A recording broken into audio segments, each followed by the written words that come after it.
Bismillahirrahmanirrahim. Alhamdulillahirabbil alamin. Wassalatu wassalamu ala asyrafil anbiya'i wal mursalin wa ala alihi wa sahbihi ajma'in.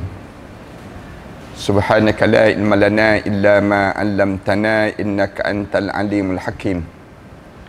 Rabbi shrah li sadri wa yassir li amri wahlul 'uqdatam min lisani yafqahu qawli.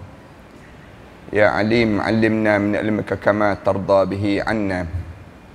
Ya halim, khalliqna bi khuluqil hilmi wa haqqqiqna bi haqa'iqil ilmi. Allahumma allimna ma jahilna wa zakkirna ma nassina. Allahumma yassir wa la tu'assir wa tammim bil khair ma ba'd. Alhamdulillah, kita syukur pada Allah kerana sekali lagi pada pagi yang baik ini kita diberi peluang oleh Allah untuk kita meneruskan perbincangan dalam perjalanan kehidupan kita yang akan datang nanti, iaitu kita semua tahu bahawa perjalanan kita ni tak terhenti dengan dunia saja, tidak, tetapi perjalanan kita ni mesti sampai ke yang disebut dengan akhirat. Oleh kerana perjalanan akhirat ini tak ada orang yang tahu kecuali Nabi Muhammad sallallahu alaihi wasallam, dan juga yang diajar pada para alim ulama, para tabi'in, sahabat-sahabat dan tabi'in itu, mereka menerangkan balik pada kita dan menjelaskan pada kita. Lalu adalah beberapa kitab yang telah disusun oleh mereka. Banyak kitab-kitab ni yang telah disusun oleh para alim ulama cerita tentang mengenai perjalanan kita yang disebut dengan ke akhirat Allah. Perjalanan ke akhirat Allah ni kita sentiasa kena sebut dalam solat kita, Maliki Yaumiddin. Tiap kali mana kita sebut Maliki Yaumiddin tu, maknanya kita sebut tentang mengenai akhirat Allah, perjalanan ke akhirat Allah. Agama lain selain daripada Islam, mereka tak boleh nak ajar tentang bagaimana nak hidup di alam barzah, bagaimana nak hidup di padang mahsyar, bagaimana nak hidup sampai kepada yang disebut dengan dalam syurga ataupun dihumban ke dalam neraka. Semenjak daripada saya pulang daripada Universiti Al-Azhar Mesir, saya mengajar kitab Tazkirah fi Ahwal Maut. Kitab ni lah kitab yang berada pada pagi ininya, dan apabila kita hadir di majlis-majlis ilmu sebegini, pahala-pahala tu berpanjangan, pahala-pahala tu berterusan pada diri kitanya, dan ganjaran tu sentiasa ada yang Allah sediakan untuk diri kita. Para hadirin sekalian, saya telah cerita tentang mengenai suasana ni, suasana perjalanan akan datang ni. Saya dah cerita tebal dalam kitab ni di awal lagi. Sampai hari ininya saya telah sampai pada muka surat 818 dah, pada muka surat 818 ini. Daripada sebagaimana saya sebut semalam lah, saya baca daripada kulit ke kulit, daripada satu kepada satu muka surat tiap-tiap di kalangan kita, supaya kita dapat ganjaran daripada yang ditulis oleh para alim ulama dan telah diterjemah dalam bahasa Melayu yang mudah ini pada diri kitanya. Hari ininya saya dah cerita tentang mengenai macam mana saat kita dekat nak menghadap depan Allah, dasar pada apa yang disebut oleh Imam Qurtubi rahimahullah. Kemudian macam mana saat mana kita dekat nak mati, suasana kita dekat nak mati. Kemudian macam mana saat kita dalam kubur, waktu mana kita dalam kubur. Kemudian bagaimana saat kita bangun di padang mahsyar nanti, kita bangun di padang mahsyar. Kemudian macam mana saat kita berkumpul di padang mahsyar, dalam keadaan bagaimana keadaan manusia. Kemudian lepas pada itu kita bicarakan lagi tentang bagaimana keadaan waktu mana di kalangan kitanya, waktu mana kita melalui titian sirat. Sampailah saya dah cerita dah tentang mengenai suasana dalam syurga Allah, makanan apa yang kita makan, kemudian keadaan apa yang kita akan lalui, suasana keadaan kita daripada pagi sampai petang, pagi, kemudian tak ada malam. Dalam syurga ni tak ada malam. Yang kita kena faham, hanya ada pagi sampai petang, pagi sampai petang. Dia akan kembali begitulah dalam syurga ni. Kita tak ada tidur dah. dalam syurga tak ada tidur. Kerana waktu mana kalau kita tidur menunjukkan kelemahan. Sedangkan dalam syurga tak ada orang yang dalam syurga ni dia tidur dalam syurganya. Kemudian bila dia tidur dia lemah. Jadi waktu tersebut dia tak ada keupayaan. Sedangkan orang dalam syurga ni semuanya Allah jadikan kuat-kuat. Allah jadikan kelebihan tersendiri. Sehingga kan kita sebut bagaimana bidadari yang Allah sediakan pada ahli syurga. Yang ni digambarkan oleh Rasulullah. Nak suruh kita ni bersemangat dalam hidup kita dalam mentaati perintah Allah. Hari ni insya-Allah kita akan mulakan satu tajuk. Tajuk di mana keadaan anak-anak kecil, anak-anak kita yang meninggal dunia sama ada daripada golongan orang Islam ataupun orang kafir. Ni persoalan yang biasa ditanya di kalangan kita. Anak-anak kecil, kalau dia belum akil balik macam mana? Kalau dia meninggal dunia, ke mana dia? Dalam syurga ke dalam neraka? Anak-anak kecil sama ada orang Islam ataupun anak orang yang bukan Islam. Orang yang bukan Islam ni kalau anak dia kecil-kecil lagi meninggal dunia, macam mana kesudahan pada mereka tersebut? Ini menjadi pertanyaan. Kita pun sibuk nak tanya, nak tahu anak kita yang gugur dalam kandungan, yang dianya Allah dah mula nak ciptakan manusia. Perlu tak kita letakkan nama untuk dia? Yang ini perbincangan alim ulama bincang panjang dalam bab yang sebegini, dengan tujuan nak suruh kita ni jangan berputus asa hidup di atas dunia. Jangan kita rasa kecewa dengan ujian kematian. Mati orang yang kita sayangi. Di antaranya anak-anak. Anak-anak ni bila meninggal dunia anak-anak, biasanya ibu dan ayah akan jadi kecewa dalam hidup mereka. Tapi bila kita belajar daripada apa yang diajar oleh Rasulullah ni, kita akan jadi rasa semangat dalam hidup kita, rasa gembira dengan setiap ujian yang kita lalui dalam kehidupan kita. Hari ni insya-Allah kita akan sebut yang ni lah, tajuk mengenai bagaimana anak-anak ini, waktu mana kalau dia kecil-kecil lagi tapi dia meninggal dunia, waktu mana dia kecil-kecil. Abu Amru berkata dalam kitabnya At-Tahmid Usul wal Istizkar, dan Abu Abdullah At-Tirmizi dalam kitabnya Nawadidul Usul, serta para ahli tafsir daripada Ali ibn Abi Talib radhiyallahu anhu mengenai tafsir firman Allah. Allah sebut begini, kullu nafsin bima kasabat rahinah illa ashabal yamin. Allah Subhanahu wa taala sebut setiap orang dia akan bertanggungjawab atas apa yang dia lakukan di atas dunia. Di akhirat nanti semua di kalangan kita ni kullu nafsin bima kasabat rahinah. Semua di kalangan kita ni akan menanggung dengan apa yang telah dia buat di atas dunia. Tingkah laku kita ni sampai kita kenyik-kenyik mata pun Allah suruh kita bertanggungjawab. Sampai kita imatatul adza anit tariq, kita buang sampah yang kecil tu, sepak-sepak. Kadang-kadang kita datang majlis ilmu, kemudian kita tengok banyak sangat selipar kasut, kita sepak kasut orang. Misal contohnya, kita nak letak kasut kita kat depan. Di waktu tersebut, lalu dalam keadaan dia demikian, di akhirat nanti kena bertanggungjawab ke? Ya, kena bertanggungjawab. Apa sahaja yang kita buat di atas dunia ni, kita bima kasabat rahinah. Kita kena tanggung, kena tahu yang kita ni akan disoal dengan apa yang kita lakukan. Kecuali illa ashabal yamin, kecuali golongan kanan. Allah Subhanahu wa taala sebut kecuali ashabul yamin. Ini dalam soal Muddathir ayat yang ke-38, ayat yang ke-39. Ini Allah cerita demikian. Lalu alim ulama tanya, ashabul yamin itu siapa? Yang tidak dipertanggungjawab. Ada orang yang terlepas daripada dipertanggungjawab. Segala benda kita buat atas dunia ni kena tanggungjawab. Ni Allah Subhanahu wa taala sebut sendiri. Kullu nafsin bima kasabat rahinah. Setiap kita ni akan ditanggungjawab semua. Sama ada isteri kita, suami kita, anak-anak kita, yang kita ada terlibat dalam hidup atas dunia ni, semua dipertanggungjawab. Bila kita ditanggungjawab, tapi ada golongan yang illa ashabul yamin, kecuali orang-orang yang ashabul yamin.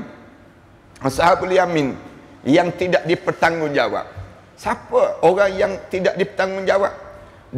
Dia menyatakan bahawa mereka yang dikecualikan dalam ayat ini adalah kanak-kanak golongan mukmin. Itu jawapan dia. Ada Imam Qurtubi kata siapa yang dilepas daripada tanggungjawab, tak kena soal di akhirat nanti. Siapa yang terlepas ni? Anak-anak yang meninggal dunia waktu mana dia kecil-kecil lagi, belum akil balik, orang ni terlepas daripada dipertanggungjawab. Ashabul yamin dia termasuk. At-Tirmizi menambah, mereka belum melakukan apa-apa pun, sebab mereka mati itu dalam keadaan mereka tak buat apa-apa pun dalam hidup ini sendiri. Jadi maka bagaimana mereka bertanggungjawab di atas perbuatan mereka? Ni katanya Imam At-Tirmizi, dia gambarkan demikian. Sedangkan Abu Amrin berkata, pada umumnya semua ulama berpendapat bahawa kanak-kanak Muslim akan masuk syurga. Senang ceritanya, persoalan yang asas kita bincangnya, sama ada anak-anak yang kecil-kecil ini kalau dia meninggal dunia boleh masuk syurga ke tak boleh masuk syurga pada diri dia ni. Lalu kebanyakan alim ulama jawab, semua yang meninggal dunia kecil-kecil semua mati masuk dalam syurga Allah Subhanahu Wa Taala. Belum akil balik lah. Belum akil balik ni pada usia 9 tahun ataupun pada usia paling lewat 15 tahun. Kanak-kanak yang dia belum akil balik ini sendiri. Di antara para ulama ada juga golongan yang berpendapat bahawa kanak-kanak golongan Muslim dan musyrik boleh masuk syurga dan boleh juga masuk neraka. Ada berpandangan demikian. Ada di kalangan ulama-ulama kata yang masuk syurga ialah anak-anak Muslim, manakala yang masuk neraka anak-anak orang kafir. Anak-anak orang kafir masuk neraka. Senang ceritanya demikian. Katanya sebahagian ulama yang lain, di antaranya adalah Hamad bin Zaid, yang Syekh Hamad bin Zaid, Hamad bin Salamah bin Al-Mubarak dan Ishaq bin Rahawiyah, yang cerita tentang ini. Mereka sebut tentang anak-anak orang kafir kalau dia mati masuk dalam neraka. Berdasar pada mana? Mereka merujuk pada suatu hadis yang diriwayatkan oleh Abu Hurairah radhiyallahu anhu. Ada satu hadis Rasulullah sebut, satu ketika dia berkata, satu ketika Rasulullah sallallahu alaihi wasallam ditanya mengenai nasib bayi yang meninggal dunia, anak-anak yang meninggal dunia waktu mana kecil lagi meninggal dunia ini. Lalu Rasulullah bersabda, Allah Maha mengetahui apa yang mereka lakukan jika seandainya usia mereka dipanjangkan. Itu Rasulullah sallallahu alaihi wasallam sebut begitu. Anak-anak ni walaupun dia kecil, dia mati, Allah tahu. Kalau umur dia panjang, Allah tahu PL apa yang dia akan buat dalam hidup dia. Sebagaimana peristiwa Nabi Musa dengan Nabi Khidir itu kan. Para hadirin sekalian pernah bacakan sejarah di mana Nabi Musa dengan Nabi Khidir, waktu mana Khidir pergi patahkan tengkuk budak yang kecil ini, bila patahkan mati budak tersebut. Marah Nabi Musa kan. Sedangkan Nabi Khidir dah pesan dah, kamu jalan ikut aku, nak belajar dengan aku boleh, tapi jangan banyak soal, jangan banyak tanya. Kali yang pertama, kali yang kedua dah tebuk kapal, kemudian pergi pula bunuh pula budak kecil. Kemudian lepas pada tu congkel pula tembok rumah anak yatim piatu, tolak. 3 peristiwa ni yang menyebabkan Nabi Musa ni tak sabar dengan ujian dalam pelajaran itu sendiri. Akhirnya baru Allah dedahkan balik budak ni yang dipatahkan tengkuk ni. Katanya Nabi Khidir, kalau dia besar-besar nanti dia jadi jahat. Dia jadi jahat. Oleh kerana sebelum dia jadi jahat, dia akan bebankan pada ayah dia, lalu dimatikan awal-awal. Lebih baik demikian. Tapi kita jangan buat demikian, jangan pula kita lepas pada ni berjumpa budak kecil nakal-nakal, patah tengkuk juga budak ni gitu. Kerana apa dia? Kerana bimbang nanti besar nanti jahat pula budak ni. Jangan, cuma nak sebutnya dalam hadis Rasulullah pernah sebut, Allah tahu perangai budak ni kalau dia besar nanti bagaimana keadaan dia. Jadi oleh demikian, ada budak yang dimasukkan ke dalam syurga, ada budak yang dihumbankan ke dalam neraka. Walaupun dianya tidak besar lagi. Dasar pada hadis Rasulullah ini. Kemudian aku bertanya lagi, bagaimana dengan keturunan Muslim? Tapi kalau anak tu Muslim, macam mana? Abu Hurairah tanya Rasulullah. Lalu Rasulullah jawab, bersama dengan bapa mereka dalam syurga. Rasulullah sebut terus. Rasulullah kata, Kalau anak tu anak orang Islam, dia akan bersama dengan mak dan ayah dia dalam syurga. Dia akan bersama masuk dalam syurga Allah Subhanahu Wa Taala. Tapi kalaulah lalu aku tanya lagi, tanpa amal perbuatan Rasulullah, tanpa amal perbuatan pun dia boleh bawa masuk dalam syurga juga. Kan orang, sepatutnya orang ni masuk dalam syurga dengan amal perbuatan yang dibuat. Tapi dia tak buat beramal perbuatan lagi. Macam mana dia boleh masuk dalam syurga ya Rasulullah?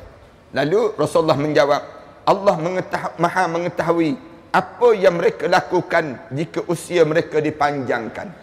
Rasulullah sebut demikian. Allah tahu dia ni kalau panjang, mestilah anak ni jadi macam mak dan ayah dia yang soleh juga. Ini dia kesan daripada ibu dan ayah yang soleh. Dia akan menyebabkan anak-anak ni akan mengikut yang disebut dengan amalan-amalan ibu dan ayah tersebut. Kemudian aku tanya lagi, Abu Hurairah tanya lagi, bagaimana nasib anak-anak keturunan kaum musyrik ya Rasulullah? Anak-anak orang kafir macam mana? Kalau dia mati, waktu mana dia mati ni sendiri? Rasulullah menjawab, kerana dia tak besar lagi tapi dia mati dah. Jadi macam mana nak buatnya? Lalu Rasulullah jawab, bersama dengan bapa mereka di dalam neraka. Rasulullah jawab demikian, bersama dengan bapa mereka dalam neraka. Para sahabat berkata, tanpa amal perbuatan pun masuk neraka juga. Sahabat-sahabat tanya Rasulullah. Baginda menjawab, Allah maha mengetahui apa yang mereka lakukan jika usia mereka dipanjangkan. Ni dijawab oleh Rasulullah sallallahu alaihi wasallam lah. Rasulullah jawab. Tapi alim ulama bila sebut saja hadis ni, Abu Umar Abdullah bin Qais menyatakan bahawa tabi'in yang berasal dari Syam ini adalah orang yang dipercayai. Sedangkan Baqiyah bin Walid adalah perawi yang dhaif, yang sebahagian besar hadisnya mungkar. Ni alim ulama sebut balik. Hadis ni kebanyakan hadis yang disebut tadi hadis yang mungkar, hadis dhaif yang tak ada kekuatan. Yang ini juga diriwayatkan secara marfu' daripada Aisyah, tetapi bukan melalui jalur periwayatan ini. Ini perbincangan alim ulama lah. Kaedah alim ulama dalam masalah hadis ini, mereka bentang dahulu. Benda yang mungkar ke, hadis yang mutawatir ke, hadis yang dhaif ke, hadis hasan ke, mereka bentang dahulu. Mereka sebut dahulu. Lepas pada itu barulah mereka sebut kedudukan taraf hadis ini. Cara alim ulama dalam mereka memberi ilmu pada diri kita. Dan lepas pada itu kita bincang baliklah cara pada diri kitanya. Orang kita, zaman kita ni, dia kira jangan sebut hadis dhaif, tak payah sebut, tak payah ajar terus. Tu cara kita yang dia panggil ekstrim, yang ganas. Menyebabkan berlakulah dua kelompok di kalangan kita. Satu kelompok yang kata saya nak hidup dengan hadis yang mutawatir je, hadis yang kuat je. Hadis-hadis yang tak kuat ni saya tak nak dengar langsung.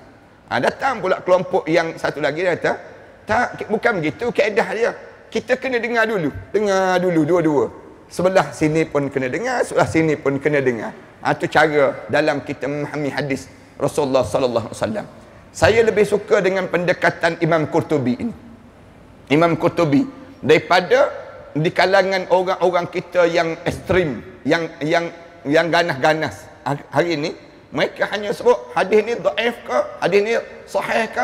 Saya kalau hadis dhaif, saya tak nak terima. Hadis mungkar lagi saya tak nak terima. Kedudukan dia. Ni cara yang dilakukan oleh sebahagian di kalangan kita yang terlampau keras dalam menerima amalan-amalan yang disebut ini sendiri. Padahal dia merupakan ilmu.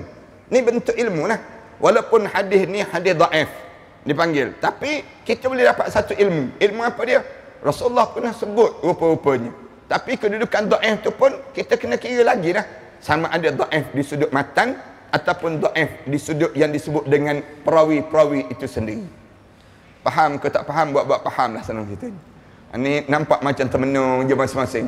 Kerana dia benda ni terlibat dalam ilmu mustalahul hadis. Orang yang nak suruh kekalkan hadis ni asli. Dalam keadaan hadis ni jangan bercampur. Yang menyebabkan berlakulah golongan sekarang ni. Kita timbullah puak-puak satu golongan, kita tuduh orang ni golongan tertentu. Ni golongan yang ni. Semua saling tuduh menuduh. Golongan kita ada sebahagian di kalangan kita tuduh ni puak-puak Wahabi. Misal contohnya. Kemudian datang pula puak Wahabi ni puak-puak bid'ah. Dia sebut demikian. Yang suka melakukan perkara yang bid'ah. Akhirnya pecah orang Islam. Yang untung siapa? Yang untung orang kafir. Orang kafir tepuk tangan bagus-bagus.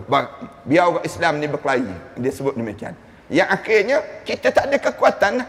Bila orang Islam, sama-sama orang Islam berkelahi. Cuba tengok alim ulama' dahulu. Mereka berlapang dada kan? Mereka berlapang dada dalam masalah ilmu hadis ini. Sebut dulu tak apa. Nanti kita saring kembalilah lepas pada sebut terhadap yang disebut dengan kedudukan hadis ni macam mana. Orang yang nak terima. Orang yang tak nak terima pun tak apa, tak ada masalah. Selagi mana tidak melibatkan perkara yang asas yang disebut dengan akidah kepada Allah Subhanahu Wa Taala. Itu cara demikian. Aisyah berkata, aku bertanya pada Rasulullah sallallahu alaihi wasallam mengenai kanak-kanak muslim, di manakah mereka pada hari kiamat kelak? Sayyidatina Aisyah pernah tanya Rasulullah, macam mana Rasulullah anak-anak orang Islam ni di akhirat nanti? Sampai di akhirat nanti bagaimana? Rasulullah menjawab, di dalam syurga. Rasulullah jawab demikian. Anak-anak orang Islam yang mati kecil-kecil lagi, Rasulullah jawab dalam syurga. Kemudian aku bertanya kepada baginda mengenai kanak-kanak musyrik pula. Di manakah mereka semasa hari kiamat kelak? Anak-anak orang kafir. Kalau dia mati kecil. Waktu mana dia mati kecil ni? Kemana dia ya Rasulullah? Macam mana anak-anak orang kafir ni sendiri? Rasulullah menjawab, di dalam neraka. Katanya Rasulullah pada Aisyah. Tadi ditanya oleh Abu Hurairah. Ni ditanya oleh Sayyidatina Aisyah pula.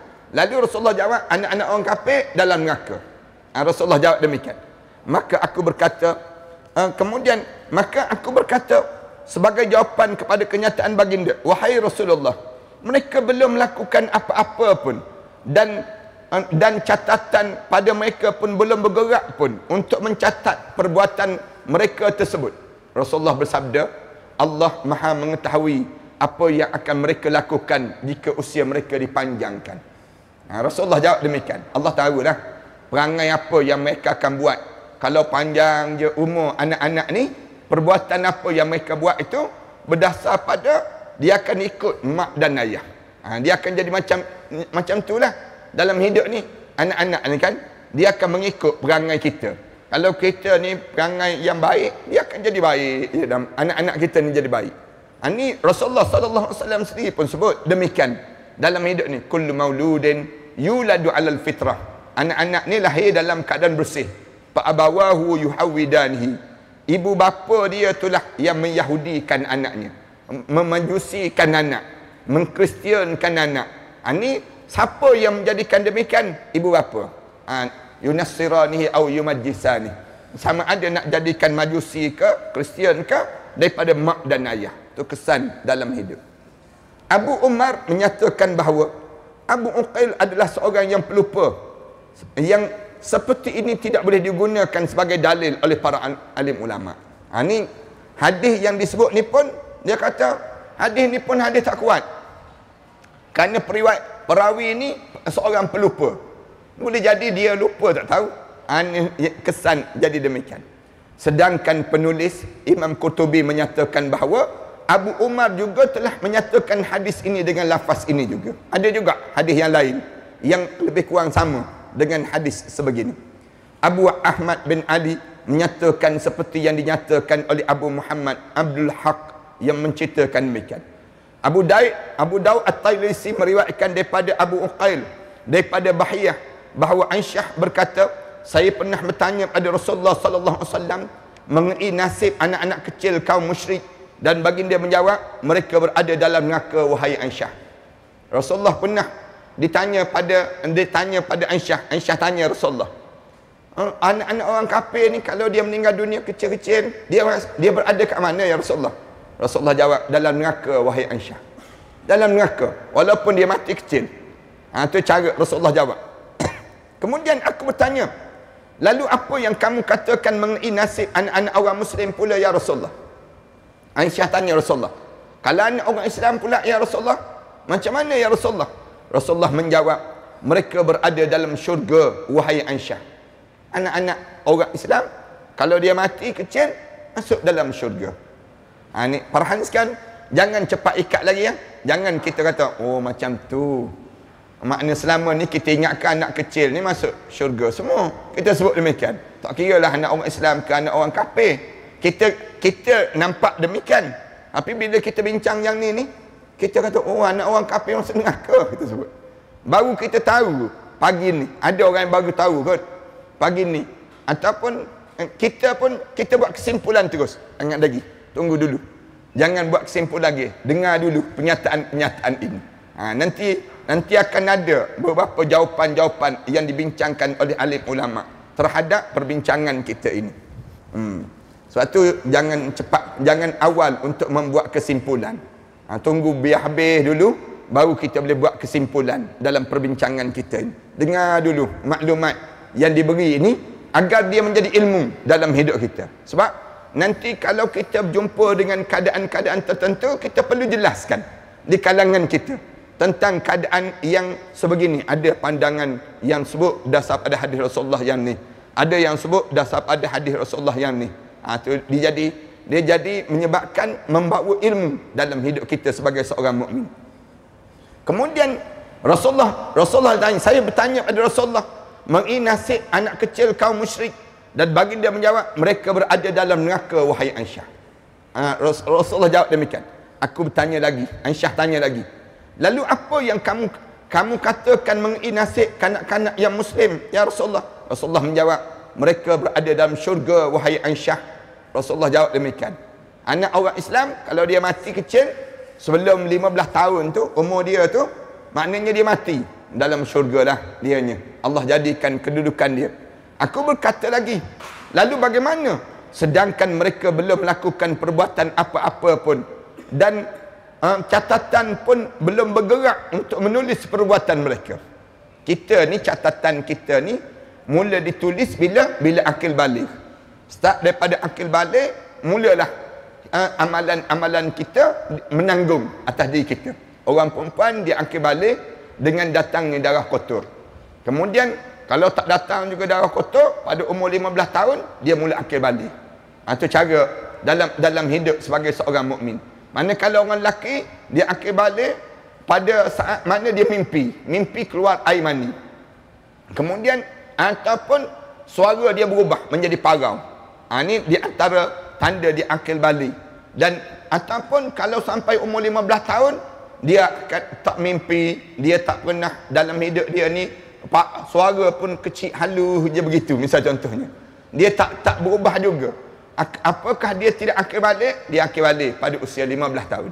15 tahun dia akil balik terus. Itu cara dalam Islamnya. Dan catatan dia pun dicatat. Amalan dia pun mula ditulis pada diri dia untuk menulis perbuatan mereka. Lalu Rasulullah menjawab, Tuhan kamu maha mengetahui apa yang mereka lakukan jika usia mereka dipanjangkan. Rasulullah jawab demikian. Sebab apa orang ni masuk neraka? Sebab apa budak kecil ni masuk neraka? Sebab apa budak kecil ni masuk dalam syurga? Rasulullah jawab, kerana Allah tahu amalan apa yang mereka ni akan buat. Bila mereka hidup nanti, mereka akan ikut ayah mereka akan ikut yang disebut dengan ayah mereka dalam syurga ataupun dihumban ke dalam neraka. Hadis ini diriwayatkan oleh Imam Abu Daud dan juga Abu Daud At-Tailisi meriwayatkan demikian. Dia berkata, Abu Muhammad Abdul Haq bin Yahya bin Mutawakkil adalah dhaif menurut mereka. Ulama-ulama sebut hadis ni pun dhaif lagi. Hadis yang disebut tadi pun dhaif lagi. Adapun Bahiyah tidak ada meriwayatkan selain daripada Abu Uqail.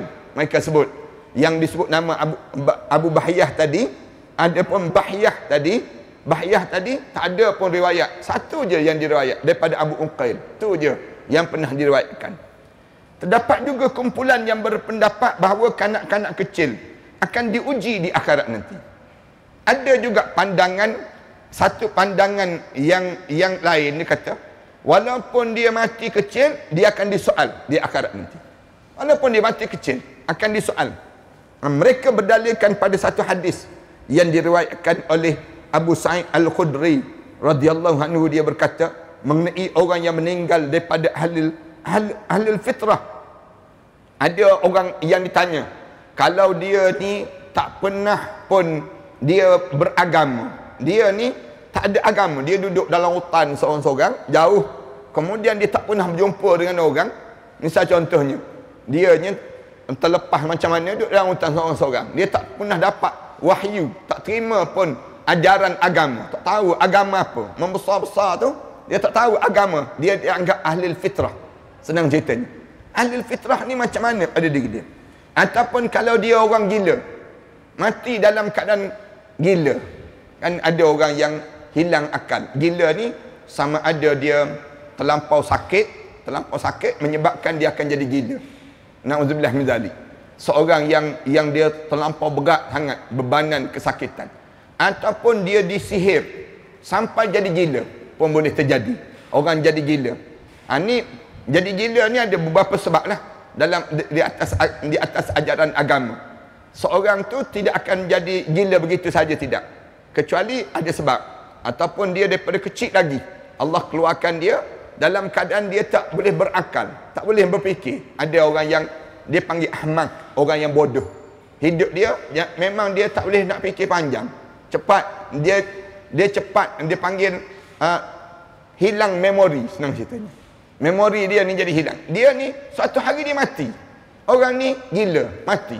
Ada kan kalau kita tengok dalam TikTok ni, tengok dalam Instagram ke, tengok dalam YouTube ke dan sebagainya, di Indonesia tu macam-macam cara keadaan orang.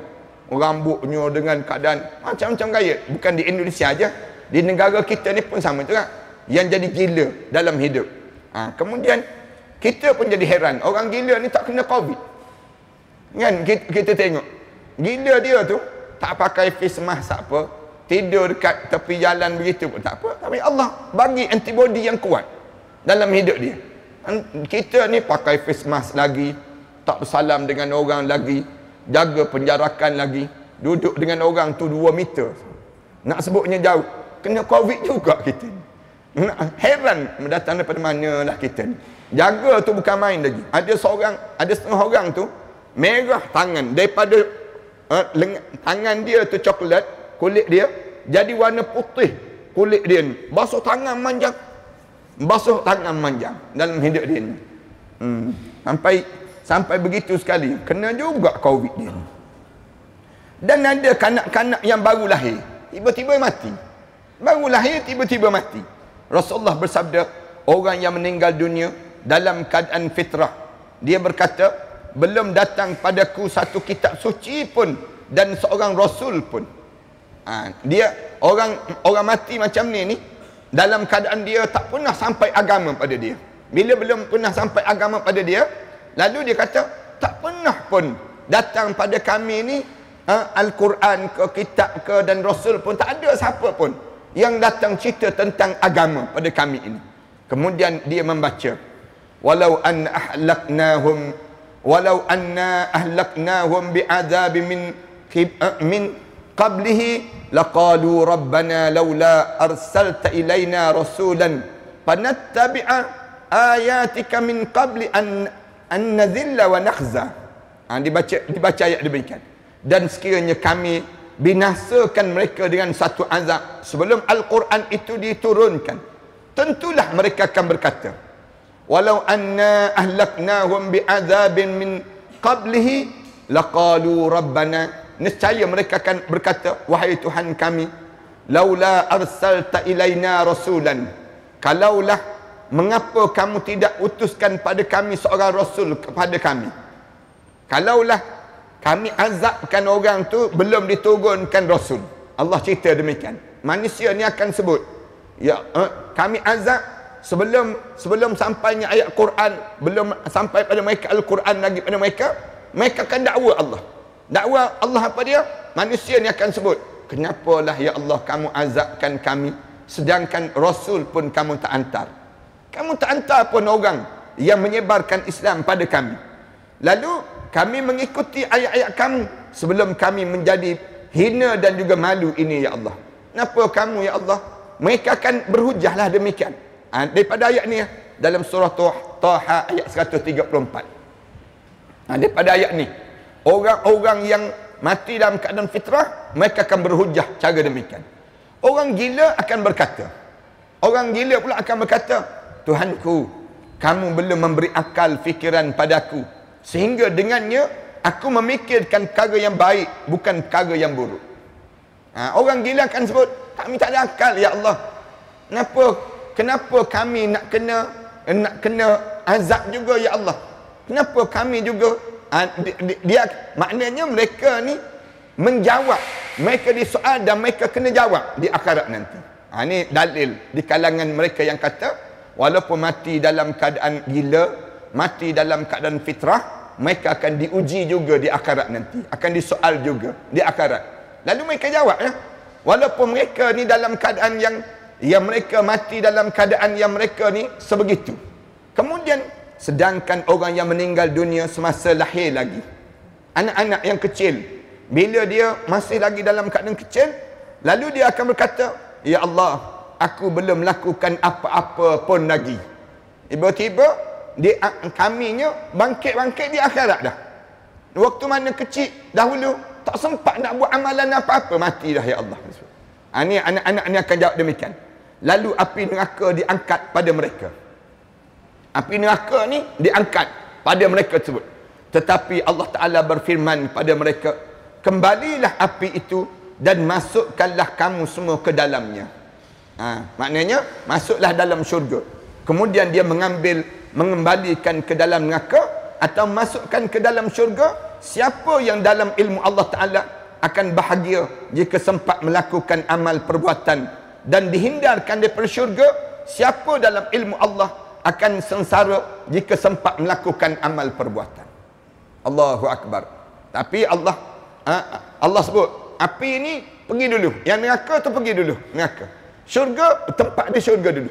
Allah akan tentukan siapa yang kena masuk neraka dulu, siapa yang kena masuk syurga. Kalau dia panjang umur, orang ni akan buat amalan apa dia.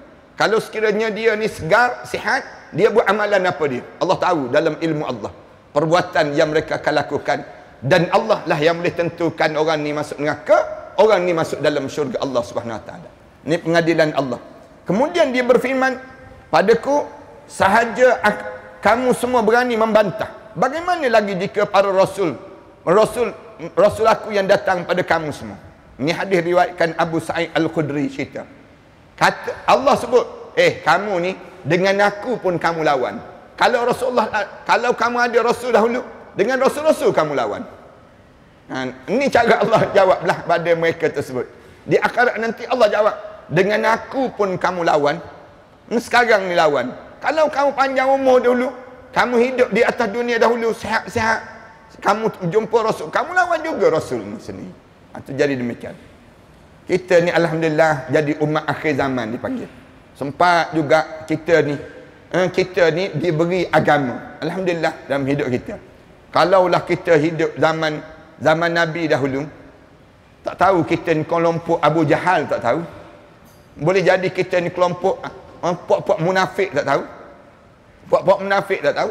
Boleh jadi di kalangan kita ni, kerana zaman kita sekarang kan boleh tengok orang lawan para alim ulama. Orang lawan alim ulama, caci maki alim ulama, kata berbagai-bagai cara pada alim ulama. Tu ada alim ulama pun orang kita kata macam-macam gaya dah. Kalau dia hidup zaman Nabi dahulu, lagi teruk orang ni. Orang yang jenis demikian. Dia tak reti nak hormat orang, dia panggil. Ini kehidupan manusia zaman kita. Sekarang lagi teruk. Anak-anak kita kan, cuba tengok bila ada berapa asatizah yang tegur isu-isu tertentu dalam masyarakat kita. Dia marah pula pada asatizah tersebut.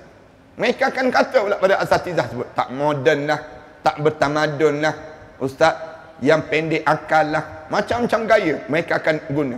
Di istilah yang ada mereka guna, penunggang agama lah dalam hidup. Ni istilah-istilah yang mereka keluarkan dengan tujuan apa dia? Nak lawan apa yang disebut oleh mereka-mereka yang kita tentang agama itu sendiri. Zaman kita kan macam-macam cara orang tunjuk perasaan lah, demonstrasi lah, nak benci kepada orang-orang yang cerita tentang agama. Orang yang cerita tentang agama ni dipandang lekeh. Mana-mana orang cerita tentang mengenai neraka, mengajak manusia ke neraka, orang ni disanjung. Orang ni diletakkan kedudukan yang tinggi. Ni dunia kita sekarang. Padahal dia orang Islam. Padahal dia tu tahu tentang mengenai ajaran agama. Tapi mereka yang melakukan perkara yang dilarang oleh Allah disanjung. Disanjung, ditunjuk. Inilah contoh apa dia? Model yang terbaik. Inilah keadaan yang ikon ikutan ramai. Sepatutnya demikian. Kadang-kadang kan pakai orang yang model-model tu kan, pakai baju tu tak ada lengan langsung. Lengan pun tak ada. Yang perempuan tu kan pakai yang pendek je. Letak baju tu ikat dengan tali tangsi je. Senang kita nak sebut yang tu yang mahal. Baju itulah yang mahal. Fashion itulah yang mahal. Manakala pakaian labuh, tutup aurat elok, yang ni tak standard, yang ni tidak tamadun, konon-konon tak moden bagi mereka. Yang moden ni boleh dedah-dedah, tu yang moden bagi mereka demikian. Mereka pun buatlah program-program yang berprestij. Nampak macam malam gala, malam itu, malam anugerah itu dan sebagainya. Mereka nak tonjolkan keadaan demikian. Padahal semua yang dibuat itu menuju kepada yang dilarang oleh Allah Subhanahu Wa Taala. Abu Umar berkata, di antara para ulama ada yang menetapkan hadis ini daripada Abu Sa'id, namun tidak ada di antara mereka yang menyatakan Abu Nu'aim al-Malai. Saya berpendapat bahawa hadis ini dhaif daripada sisi makna, katanya Imam Qurtubi. Tuan kitab kita ni disebut hadis yang disebut tadi hadis dhaif. Di sudut makna pun, kerana akhirat bukanlah tempat memberi tugas ataupun ujian, tetapi tempat memberi balasan ataupun hukuman. Di akhirat bukannya masa untuk nak diberi amalan lagi. Tak beramal dah sampai di akhirat. Tapi kata Imam Qurtubi, akhirat ni masa untuk dibalas. Allah balas dah. Bukan masa untuk ditanya kenapa tak buat macam ni dan sebagainya, untuk dibuat amalan lagi. Tak ada dah. Bukan masa demikian. Al-Hulaimi berkata, hadis ini tidak kuat dan bertentangan dengan prinsip akidah orang Muslim. Katanya Al-Hulaimi disebut, kerana akhirat bukanlah tempat ujian. Mengenali Allah Ta'ala di akhirat adalah satu yang tidak perlu diperdebatkan lagi, diyakini. Itu hadis yang diriwayatkan oleh Abu Sa'id Al-Khudri. Bukan hadis, disebut Abu Sa'id Al-Khudri berpandangan demikian. Yang keluar daripada bukannya pandangan Abu Sa'id Al-Khudri. Hadis yang diriwayatkan oleh Abu Sa'id Al-Khudri. Kuat jugalah. Maknanya daripada Abu Sa'id Al-Khudri cerita daripada Rasulullah sallallahu alaihi wasallam. Kemudian sedangkan ujian tidak akan berlaku ketika mana ketika mana sudah meyakini sesuatu. Kerana kanak-kanak tersebut boleh dikatakan berakal dan tidak. Jika mereka sudah yakin dengan makrifat Allah Ta'ala, maka mereka tidak akan lagi diuji lagi. Sedangkan apabila mereka bukan golongan berakal, maka menyatakan berlakunya ujian pada mereka adalah suatu yang jauh daripada yang sewajarnya. Budak-budak kecil kan, dia mati waktu mana kecil. Takkanlah dia ni ada akal lagi. Dia tak ada akal pun. Takkan dia kena soal juga. Katanya Imam Qurtubi. Nak sebutnya bahawa tak ada pandangan kata ada pertanyaan di akhirat nanti itu, pandangan demikian tidak menjadi kekuatan hujahnya. Abu Umar berkata, hadis ini berasal daripada golongan tua. Katanya Abu Umar, hadis ini bukan cerita tentang anak-anak kecil, tapi cerita tentang orang tua. Namun ia mempunyai banyak kecatatan yang bukan berasal daripada hadis para ulama. Hadis menyatakan suatu prinsip besar, sedangkan berpegang padanya berlawanan dengan prinsip umum dan dalil yang lebih kuat. Dalil kita yang lebih kuat ni banyaklah. Cerita di akhirat nanti, orang yang berakal dia akan disoal oleh Allah. Orang yang tak berakal, mereka tidak akan dipersoal di hadapan Allah Subhanahu Wa Taala. Dan bila mereka belum akil balik, menandakan mereka tidak berakal. Jadi bagaimana untuk mereka disoal di hadapan Allah Subhanahu Wa Taala?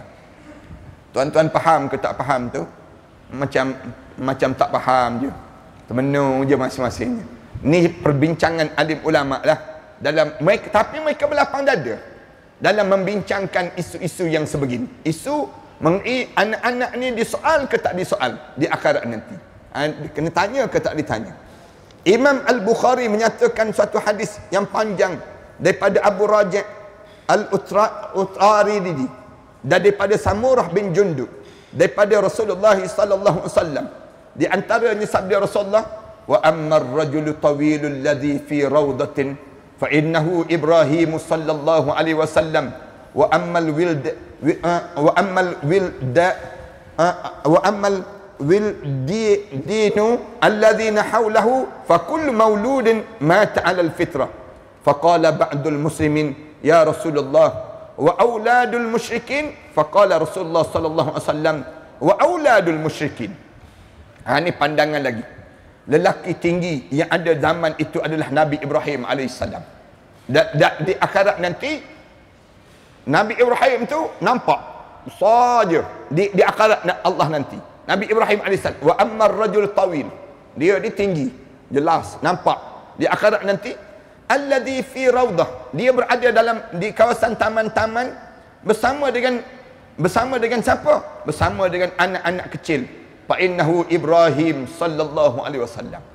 Dia tu besar, bawah tu budak-budak kecil je, bermain dekat dengan Nabi Ibrahim alaihissalam. Rasulullah sallallahu alaihi wasallam cerita sebut demikian. Wa ammal wildan alladzina hawlahu, dan yang berada sekeliling adalah anak-anak yang meninggal dunia dalam keadaan haulahu fa kullu mauludin mata 'alal fitrah. Dia mati sewaktu mana dia tak buat dosa lagi. Ni Rasulullah cerita terus. Dalam hadis ni, hadis yang cerita bila Nabi Ibrahim duduk, kemudian ramai budak-budak kecil bawah dia keliling Nabi Ibrahim alaihissalam. Jadi siapa yang duduk sebelah Nabi Ibrahim ni? Budak-budak kecil yang mati dalam keadaan tak buat dosa lagi.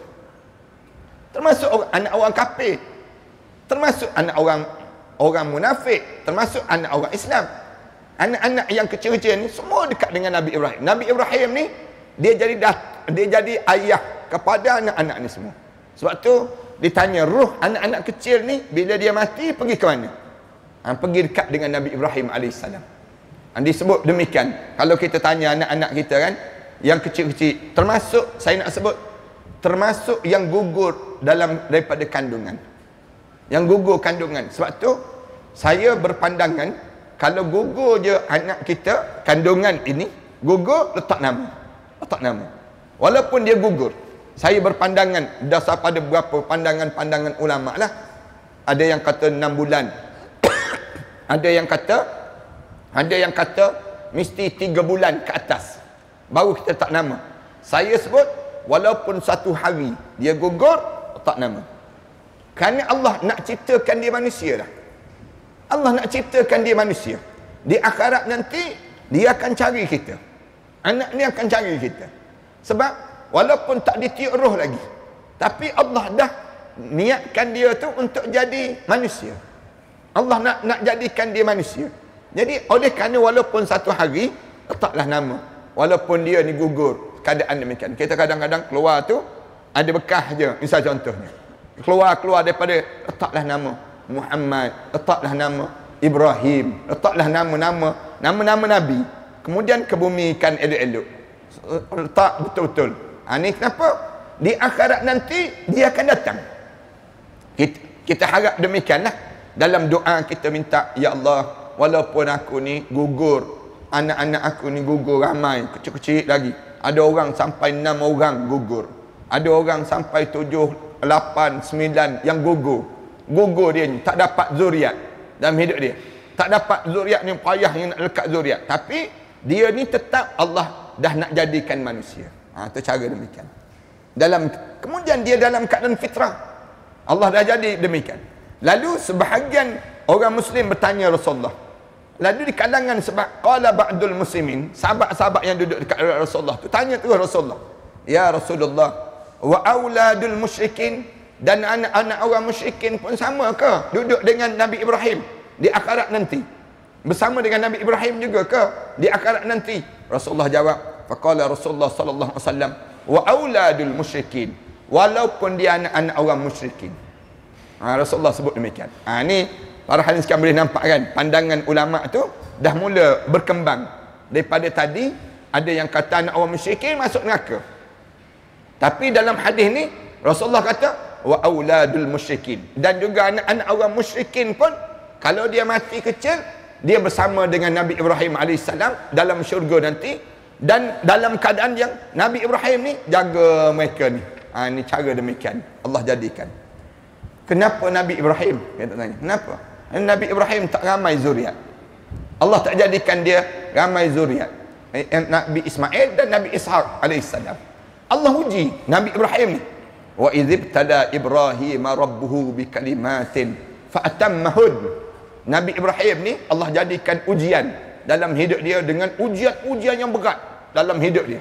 Tapi dia berjaya untuk melalui semua ujian-ujian tersebut. Ini cara Nabi Ibrahim alaihissalam. Allah jadikan dia tak di akhirat nanti dalam keadaan yang kita ni, dalam keadaan dia ni ramai anak-anak yang berada di sekitar Nabi Ibrahim alaihissalam ini sendiri. Allahu akbar. Ya, ada orang kita kan dia berumah tangga nak zuriat tapi tak ada zuriat. Dia berdoa lah biar dia naik kedudukan bagaikan Nabi Ibrahim alaihissalam di sisi Allah Subhanahu wa taala dalam hidup dia. Ini cara kita di akhirat nanti biar ramai anak-anak yang ada di sekitar kita. Imam Al-Bukhari juga mengeluarkan hadis dalam riwayat lain daripada Abu Raji' Al-Utaridi bahawa Rasulullah bersabda, orang tua yang berada di pangkal pohon itu adalah Nabi Ibrahim alaihissalam. Di akhirat nanti ada satu pohon besar, rendang je, dan ada orang tua.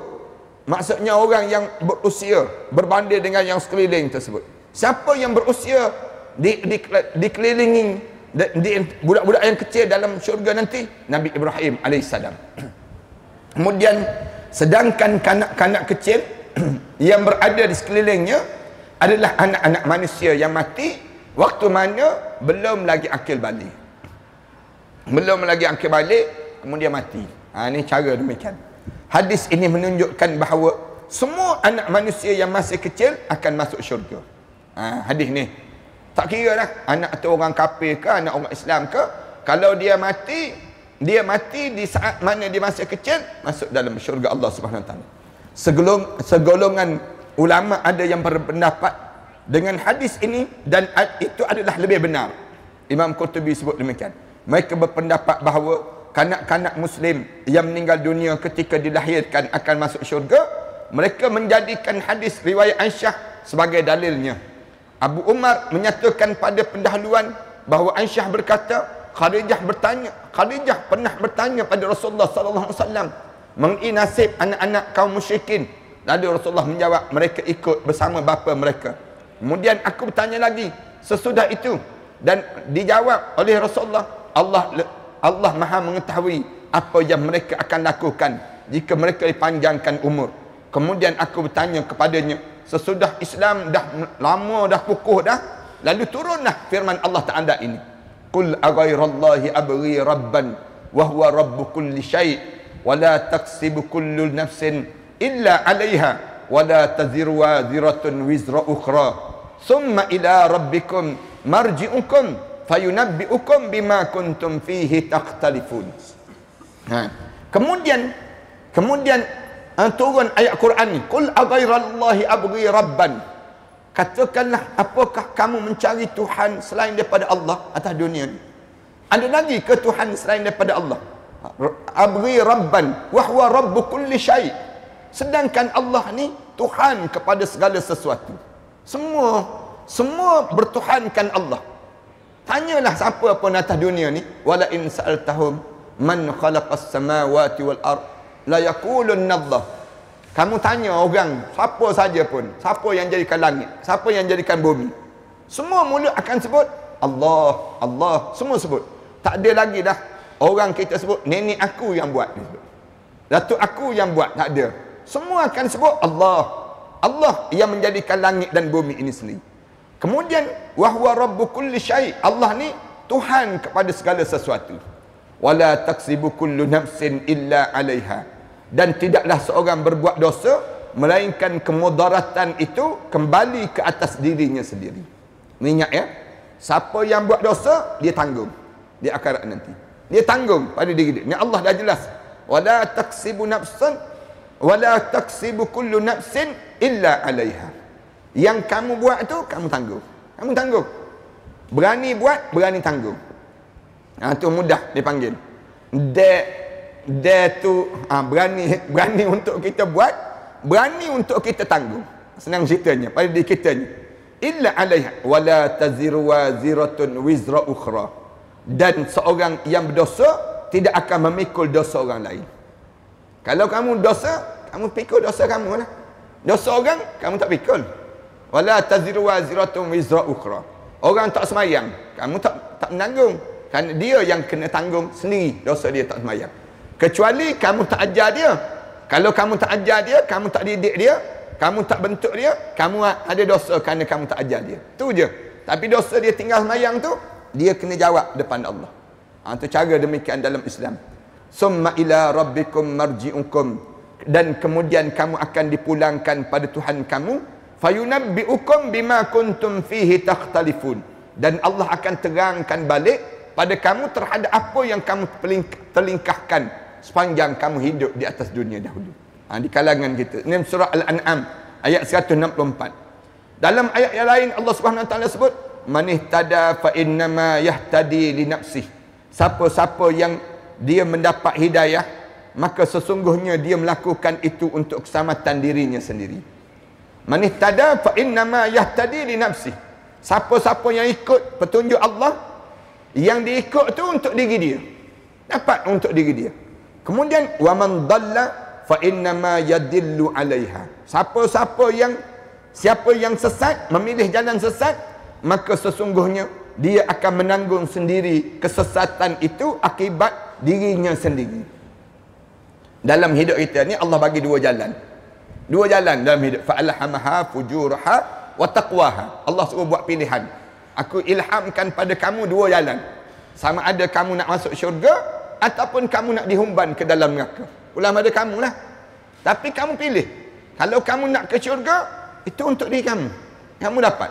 Kalau kamu nak ke neraka pun kamu akan tanggung terhadap kesesatan yang kamu pilih tersebut. Wa ma kunna mu'adzibina hatta nab'atha rasula. Dan kami sekali-kali tidak akan mengazab seseorang tersebut sehinggalah seseorang itu dihantar padanya rasul. Allah tak akan azab. Wa ma kunna mu'adzibina. Maknanya kami tidak akan turunkan azab pada kamu. Kamu tak kena azab. Sampai bila? Bila datangnya Nabi, cerita dah pada kamu. Datang para alim ulama, cerita dah tentang diri kamu. Kamu tahu dah, yang ni dosa, yang ni pahala, yang ni tiba-tiba kamu buat juga. Itu kamulah. Kamu tanggung pada diri kamu.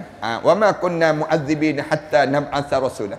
Menunjukkan kanak-kanak yang kecil ni, dia mati itu tak sempat datangnya yang dinamakan dengan datangnya rasul-rasul yang terangkan pada dia. Tak ada orang yang nak mengajar pada dia. Dia pun tak berakal lagi. Dia mati waktu mana dia belum berakal lagi.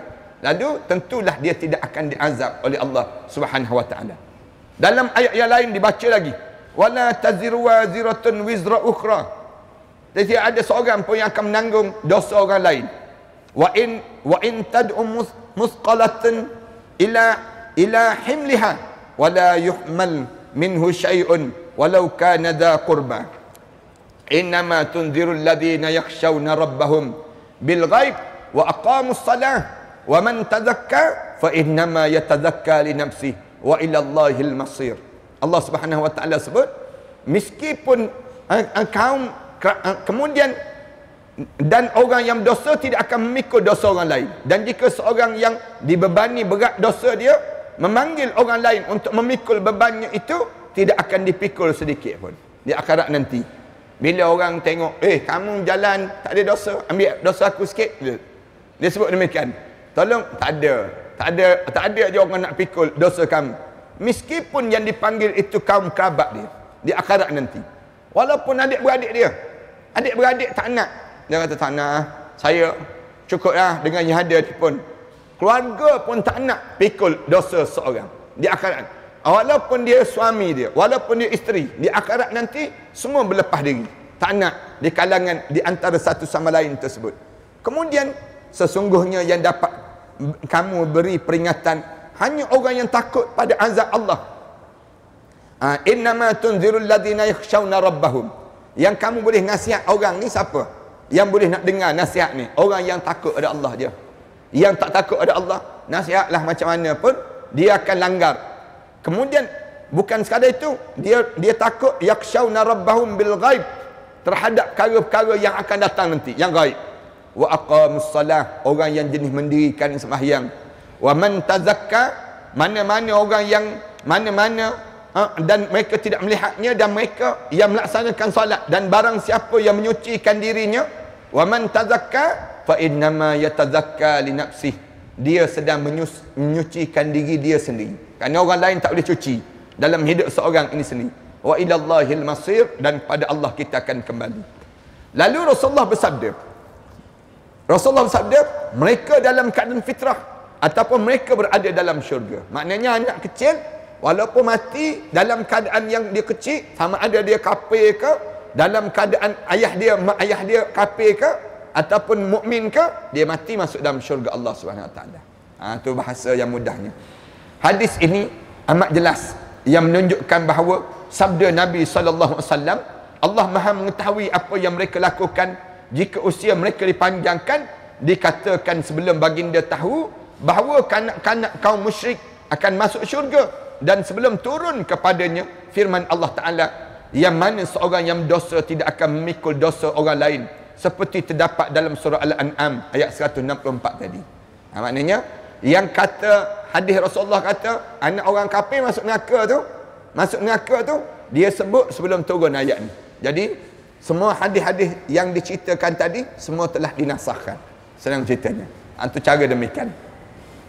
Ketika berada di kota Mekah, turun firman Allah kepada Rasulullah, "Qul ma kuntu bid'an minar rusul wa ma adri ma yuf'alu bi wala bikum in attabi illa ma yuha ilai wa ma ana illa nadhirun mubin." Ketika mana berada di Mekah, turun ayat ni. Katakanlah wahai Muhammad, aku bukanlah rasul yang pertama di antara rasul-rasul, dan tidak tahu apa yang akan diperbuat terhadap aku dan terhadap kamu. Aku hanyalah mengikuti apa yang diwahyukan padaku, dan aku hanyalah pemberi peringatan yang menjelaskan. Pada masa itu belum dijelaskan pada Rasulullah apa yang akan berlaku pada mereka dan kaum musyrik di akhirat. Kemudian barulah turun ayat ni, huwallazi arsala rasulahu bil huda wa dinil haqq liyuzhirahu 'ala ad-din kullih walau karihal musyrikun. Dan dialah yang mengutuskan Rasul Nabi Muhammad itu dengan membawa petunjuk dan agama yang benar, agama Islam, untuk dimenangkan dan ditinggikan mengatasi segala agama yang lain, walaupun orang musyrik tidak menyukainya. Lalu turun kepadanya firman Allah Ta'ala, walaqad sabaqat kalimatuna li ibadinal mursalin innahum lahumul mansurun wa inna jundana lahumul ghalibun. Dan sesungguhnya janji kami telah tetap bagi hamba-hamba yang menjadi rasul, iaitu mereka itu pasti akan mendapat pertolongan, dan sesungguhnya bala tentera kami yang pasti akan datang. Lalu turun lagi kepadanya firman Allah Ta'ala, wa ukhra tuhibbunaha nasrun minallah wa fathun qarib wa basyiril mu'minin. Dan ada lagi kurniaan yang lain yang kamu sukai, iaitu pertolongan daripada Allah dan kemenangan yang semakin dekat, dan sampaikanlah berita gembira pada orang mukmin. Senangnya nak simpulkan pada kita je ialah bahawa anak-anak yang kecil bila dia mati belum dia akil balik, tempat dia dalam syurga Allah SWT. Itu je lah senangnya. Sejak tadi tu kita bincangkan dalil-dalil. Ada yang sebut anak orang kafir walaupun dia kecil mati masuk neraka. Kita mula-mula kita faham demikianlah. Tapi akhirnya kita dapat penjelasan yang jelas, di mana kata-kata Rasulullah tadi di awal tadi dia sebut sebelum daripada Rasulullah sampai ke Madinah. Bila Rasulullah sampai di Madinah, Rasulullah turun ayat Quran cerita bahawa setiap dosa ni dipikul oleh siapa yang buat. Siapa yang buat? Budak-budak kecil mana sempat buat dosa. Lalu oleh yang demikian di akhirat nanti bila dia mati, anak-anak yang kecil ni mati masuk ke mana? Masuk dalam syurga Allah Subhanahu Wa Taala. Boleh tu kan? Boleh jelas ya tu. Mudah pada perbincangan kita pada pagi yang baik ini. Kita berhenti setakat ni lah. Mudah-mudahan Allah panjangkan lagi umur kita. InsyaAllah pada minggu-minggu yang akan datang nanti kita akan masuk balasan bagi orang yang bersabar ketika ditinggalkan bila matinya anak masing-masing. Balasan apa? Ya Allah jadikan pada kita yang orang yang dia waktu mana kematian anak meninggal dunia aja, kita ni sabar dengan anak kita mati tadi. Jadi macam mana Allah akan balas untuk diri kita di atas kesabaran kita tadi. InsyaAllah pada perbincangan yang akan datang nanti dah. A'udzubillahi minasyaitanirrajim. Bismillahirrahmanirrahim. Alhamdulillahirabbil alamin. Wassalatu wassalamu ala asyrafil anbiya'i wal mursalin wa ala alihi wa sahbihi ajma'in. Rabbana iftah bainana wa bain qaumina bil haqq wa anta khairul fatihin. Rabbana zalamna anfusana wa illam taghfir lana wa tarhamna lanakuna minal khasirin. Rabbana wa tub alaina ya Allah innaka antat tawwabur rahim. Rabbana atina fid dunya hasanah wa fil akhirati hasanah wa qina adzaban nar. Sallallahu ala Muhammad wa ala alihi wa sahbihi wa sallam. Walhamdulillahi rabbil alamin. Allah